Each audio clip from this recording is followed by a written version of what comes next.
This is week 4 of the Ting 2022 Get Toned Challenge. Let's get into the recap. So here we are, day 22, which is booty.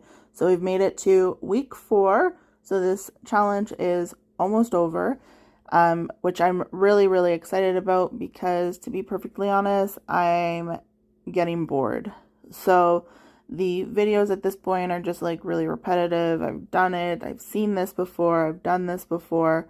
So I'm kind of losing that excitement to keep doing the challenge. So I'm happy that it's almost over. So that's the thing that I like about these shorter 4-week challenges is I do get bored by the 4th week. So it's nice to know that it's going to end soon. And then it's not much of an effort to continue to push myself just for that last week. I wouldn't probably be able to do it if it were like 6 weeks. Because, like I said, this last week by itself is just a challenge to get through because I've kind of lost my motivation at this point. I'm just really bored. Here we are, day 23, which is full body. So in this challenge, there are 2 full body workout videos that have been on the schedule. And I think of the 2, this one is probably my favorite. And the reason that this one would be my favorite is because the moves in this workout video are a little bit different than what we see throughout the challenge. So in the challenge, a lot of the videos, they're repetitive, so you're doing the same videos over and over again, but a lot of the moves within those videos are also the same. So this full body actually has moves that you don't see in any of the other videos, which is what makes this one a little bit more fun. Here we are, day 24, which is a rest day. So I am taking my rest day on Wednesday like I prefer to do, unlike I have been for the last 2 weeks where I had it on Monday. Today is actually Wednesday. So for this rest day, I just went for a short walk. Here we are, day 25, which is upper body. So on the schedule, this video is actually new. So this one I really enjoyed doing. So the way that it worked is that they were supersets. So you did 2 exercises and you repeated that for a second time. So I really like having the workout in supersets as opposed to all the other videos that we've been doing.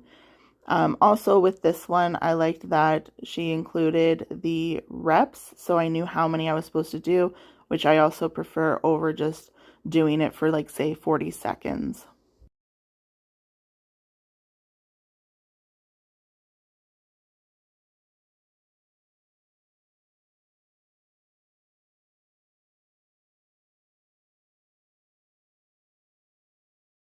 I wanted to wrap up this challenge and talk about my thoughts and my experience for the Ting 2022 Get Toned Challenge.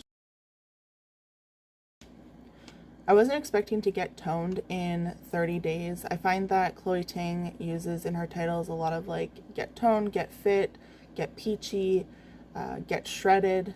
And I think that for a lot of people, those expectations are unrealistic.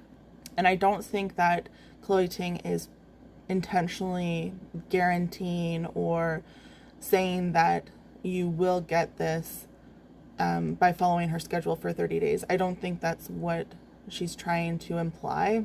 I think it's just the way that she titles it. The reason that I started this challenge wasn't to get toned. I started it pretty much just for fun, also to follow a schedule that was a bit more structured than what I had been following before. I had no physical expectations for this challenge. I didn't go into the challenge expecting to lose a lot of weight or get toned or get really fit. I was just doing it to follow a schedule and have fun. So during this challenge, I lost 5 pounds, which doesn't seem like a lot of weight, but my goal, again, wasn't weight loss. When I work out for my mental health and my physical health. I just feel more calm and able to focus a little bit better when I do work out, and that's the reason why I work out. I don't work out to lose weight. So I really like the Ting website. I like that you can check off the workout every day that you do it. I like that her website, it's very user-friendly and it's intuitive. I think that Chloe Ting, and I assume her team, did a really good job on the website. So I really liked the website. I liked the workouts. I found that the workouts, they were challenging, but they were still easy enough that I was able to do them. I find that they are fairly beginner user friendly. I think that if you're somebody who's maybe more advanced in working out, you've been working out a lot longer, you're a lot more fit, perhaps this isn't for you, but you do have the option of just increasing your weight and completing the exercises that way. So it could also appeal to people who are more experienced with working out. I didn't like how long the workouts were. So for most of the days, there were 2 videos for a total of like 35 to 40 minutes of working out. So I don't like that. I do prefer about 20 minutes. Now, when you are signing up on the challenges, it does tell you how long the workouts are. So it did tell me that it was 35 to 40 minutes, but I just didn't realize that I wouldn't like that until I started doing it every day. And then now looking back, I really know that I do prefer 20 minutes. So if I look for another challenge, I'm going to be looking for a challenge that they're 20-minute workouts instead of 35 to 40 minutes or anything longer than that. I had done this challenge before, and I think the first time that I did this challenge, instead of doing both workouts each day, I just picked one and just did the one video. So it was only about 15 to 20 minutes that I was doing a workout for. So that's always an option as well if you want to try the challenge, but you don't want to commit to 35 to 40 minutes. Just pick one of the videos to do instead of doing both of them. So I didn't like how Chloe Ting didn't offer a modified version for all exercises, or the modified version that she did offer was still at the same fitness level as like the original exercise. So I had to look up my own modifications, and I don't think that problem is specific to Chloe Ting. I've noticed that with other fitness influencers who try to target like the beginner audience, that they don't really consider all true beginners. So there are different levels of beginner. So you have, your one that they usually are targeting, which is somebody who maybe is slightly overweight but can still move their body in specific positions.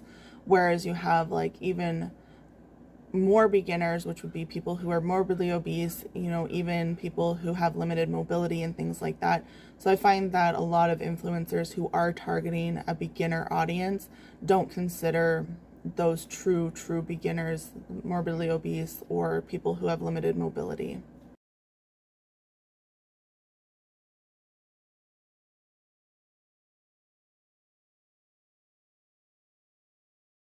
Yes, I would recommend the Chloe Ting challenge to everybody. I think that if you're getting into working out, that it's a great place to start. I have looked at other fitness influencers programs, and I find that they're still more advanced even than what Chloe does. So I think that Chloe Ting does a really good job of targeting a larger group of people and a larger group of beginners than a lot of other influencers do. So I think that if you're looking to get into working out, that it's a great place to start. I would recommend looking through them and seeing which ones work best for you. Don't just try all of them, because I found that in my experience, I can't do all of the challenges yet. I just physically can't. I can't move my body in the specific positions or do the certain exercises. Even the modified versions, I can't. So I do look through her challenges before I commit to one. So that's what I would recommend. But I do think that she's a great place for beginners. So thank you, Chloe Ting, for providing these services for free. That is absolutely amazing that these are free. I find that a lot of times when a fitness influencer does move on to having an app or a website, they usually charge money for the services, which is completely understandable. It's their job. It's how they make money. But I think that it's really amazing that Chloe Ting continues to provide these services for free. And I think that it makes it a lot more accessible to people who maybe can't afford an app or website from another influencer, or they can't afford to go to the gym. So it makes it accessible to those people who can just start working out in the comfort of their own home with limited equipment or no equipment, because she does offer the no equipment options in the workouts as well. So that's it for this video. Thank you for watching, and I'll see you next time. Bye.